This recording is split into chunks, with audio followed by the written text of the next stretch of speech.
역대기를 읽으면 이 종족이 이렇게 족보가 나오는데 이 족보에 관한 말씀을 보면서 말씀을 전하는 저의 입장에서도 좀 약간 무슨 말을 해야 되나 이런 점도 있고, 성경을 읽으시는 분들도 아니 이렇게 잘 발음하기도 어려운 이렇게 족보들을 왜 이렇게 상세하게 기록하고 있는 것일까?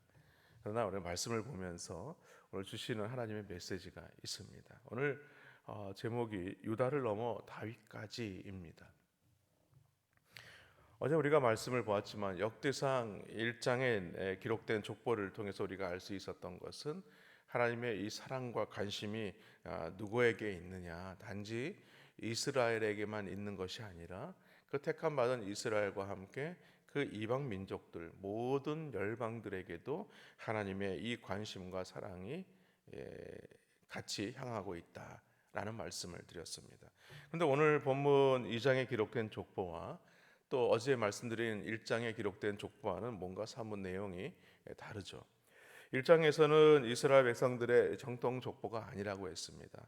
그들은 이스마엘과 에서의 족보를 통해서 하나님의 관심이 이방 민족들에게 있었다, 이 말씀을 어제 드렸는데, 오늘 말씀을 보니까 이 야곱과 함께 야곱의 12아들의 이름이 기록이 되고 있습니다.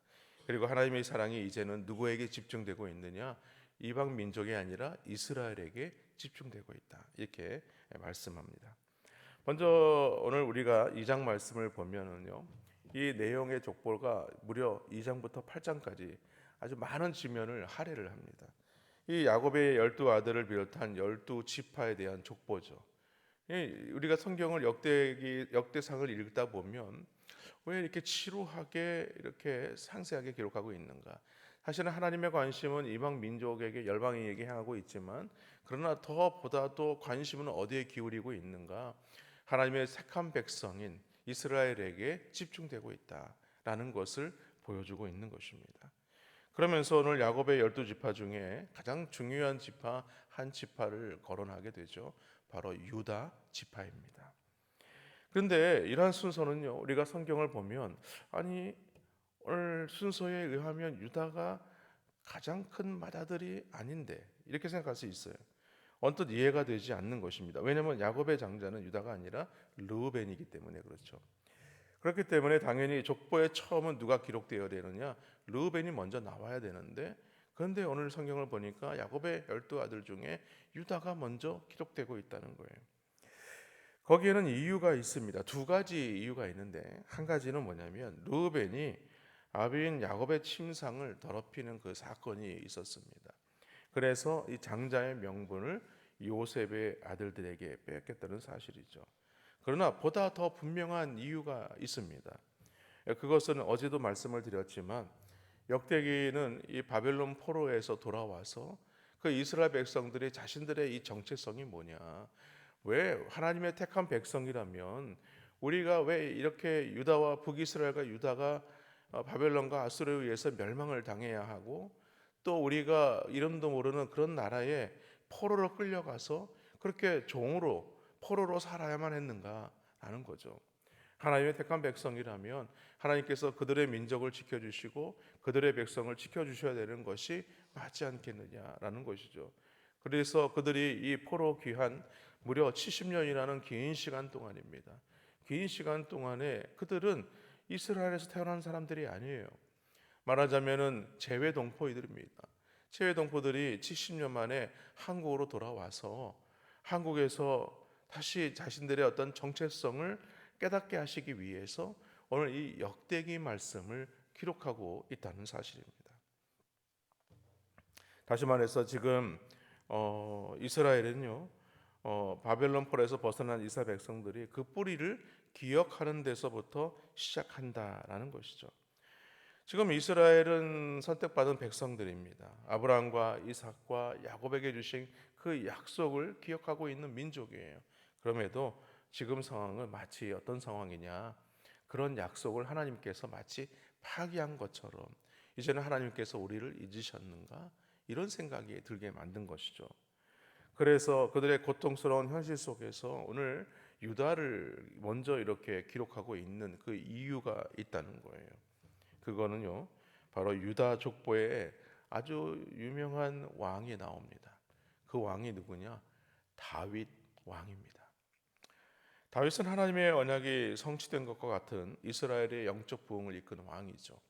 그래서 유다로부터 시작해서 이 다윗에게로 이어지는 이 족보를 가장 먼저 언급함으로써 여전히 하나님은 이스라엘을 하나님의 언약 가운데에서 이끄시고 계신다라는 것을 오늘 우리에게 말씀하고 있는 겁니다. 오늘 믿음으로 살아가는 성도들도 마찬가지죠. 혈통으로나 육적으로는 우리는 이스라엘은 아니지만 영적으로 우리 또한 이스라엘 백성이라는 것입니다. 그러므로 다윗의 후손으로 오신 예수 그리스도를 믿는 믿음 안에서 우리 또한 영적 이스라엘 백성이 되었다는 사실을 믿으시기를 주님의 이름으로 축원합니다. 근데 이것을 달리 말하면요, 어떤 의미냐? 이스라엘이 이 바벨론과 아수르에 의해서 멸망을 당했던 것처럼 우리도 이 세상을 살아가면서 하나님의 영적인 자녀이기 때문에 어떠한 이 세상의 거센 공격을 우리가 받을 수 있다는 거예요. 그래서 그런 상황에서 어려움도 당하고 그런 상황에서 고난도 당하고 그런 상황에서 때로는 하나님이 우리를 택한 백성이라고 말씀하는데 과연 우리가 택한 백성인가?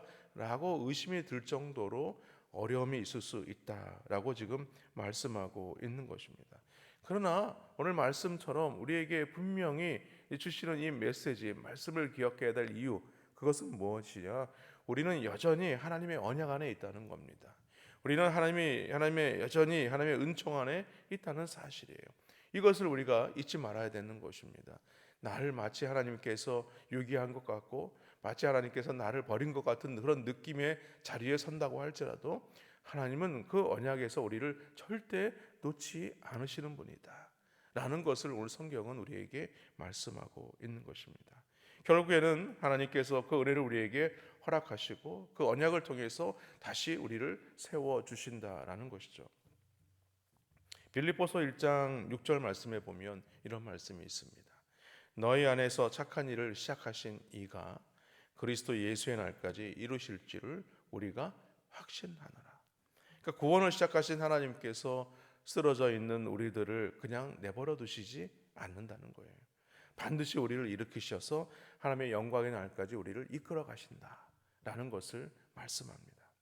이처럼 역대기의 말씀은요, 처참한 현실로 말미암아서 낭망해 있는 이스라엘에게 보내는 하나님의 따뜻한 메시지입니다. 비록 지금 현실적으로는 바벨론 포로에서 돌아와서 우리의 삶이 빈궁하고 우리의 삶이 지금 어찌할 줄 모르는 그런 어려운 상황이지만 그러나 하나님은 너희들을 지키시고 너희들을 일으키실 것이고 약속대로 반드시 붙잡으실 것이다, 붙들어 주실 것이다 라는 메시지라는 거죠.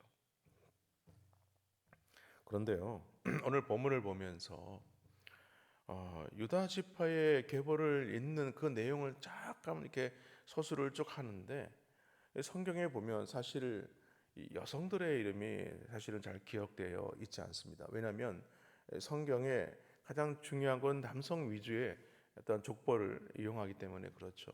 그런데 오늘 유일하게 여성의 이름이 두 명이 들어갑니다.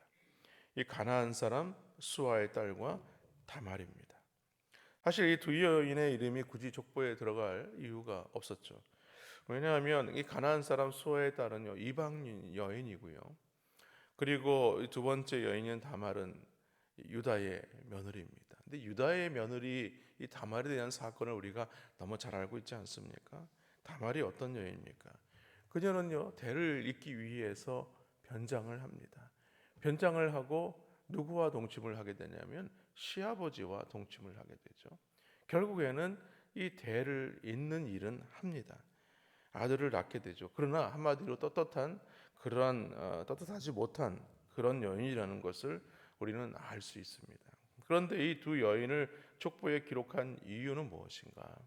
이렇게 온전치 못한 인생을 이 하나님께서는 들어 쓰셔서 하나님의 뜻을 이루어 가신다는 겁니다. 오늘뿐만 아니라 오늘 3절 하반절 말씀에 보면은 그런 말씀이 있어요. 유다의 맏아들 에르는 여호와 보시기에 악하였으므로 여호와께서 죽이셨다, 이렇게 말씀하죠. 또한 7절 말씀에 보면요, 갈미의 아들은 아가린이 그는 진멸시킬 물건을 범하여 이스라엘을 괴롭힌 자이며라고 이렇게 얘기하죠. 대부분의 사람들의 이름은요, 그냥 이름만 기록하고 있습니다. 그냥 이름만 짧게 이름만 이렇게 명시하면서 기록하고 있는 반면에 유다의 후손 중에 이 두 사람 에르와 아갈에 관해서 이들의 죄를 구체적으로 이렇게 자세하게 기록하고 있는 것이죠. 이는 무엇을 말하냐면 하나님이 싫어하시는 것이 있다는 거예요. 하나님께서 유다의 자손들을 통하여서 그 계보를 이어가시지만 그러나 그 계보를 잇는 과정 속에서도 하나님이 진정으로 싫어하시는 것이 있다는 거예요. 그게 뭐냐? 죄라는 겁니다. 죄. 하나님은요, 죄를 용납하지 않으시고 그 죄를 반드시 기억하시고 보응하신다는 겁니다. 이와 같이 오늘 본문에 기록된 유다 족보 전체가 말해주고자 하는 것이 무엇일까? 그것은요, 오늘 두 여인의 이름을 통해서 하나님은 우리의 연약함과 이 죄 가운데서도 하나님의 뜻을 반드시 이루어 가신다. 하나님의 약속하신 언약은 반드시 이루어 가신다. 비록 이 연약하고 족보에 올라올 수 없을 만큼 그런 어떤 상황 가운데 있는 여인들의 이름도 또 우리의 삶 가운데서 이런 죄와 이런 죄로 말미암아 죽어야 될 그런 상황에 있음에도 불구하고 그러나 하나님은 그 약속을 반드시 이행하시는 분이시다. 이 말씀을 지금 하고 있는 겁니다. 그리고 하나님은요, 연약한 우리들을요, 예수 그리스도의 피로 구원해 주시고 마침내는 하나님의 영광에 이르게 하신다라는 것이 오늘 본문의 말씀입니다. 말씀을 결론을 지으면서 오늘 이 말씀을 통해서 우리가 말씀을 결론을 짓는다면 이렇게 말씀을 드릴 수 있어요. 우리가 하나님의 은혜를 알고 또 우리가 그 은혜의 삶에 거하는 삶을 살게 된다면 우리가 어떻게 살아야 하겠느냐는 거예요. 그것은요, 죄에 대해서는 우리가 죽은 자가 되어야 한다는 것이죠. 또 하나는 뭐냐면 그 은혜에 합당한 자가 되는 것입니다. 더욱더 신실하고 거룩한 자의 삶을 살아가는 자가 되어야 하는 것입니다. 바라기는 오늘 하나님의 말씀을 상고하면서 하나님은 우리에게 약속하신 그 약속을 반드시 성취해 가시지만 우리는 여전히 하나님 앞에 약함을 가지고 있고 때로는 죄의 삶을 살아갈 때가 있다는 것이죠. 그러나 하나님은 그러한 삶 가운데에서도 우리를 외면하지 않으시고 우리를 다시 회복시키시고 일으켜 세우시는 분이시라는 사실입니다. 그 사실을 놓치지 마시고 오늘도 주님과 함께 동행하시는 귀한 은혜가 있기를 주님의 이름으로 축원합니다.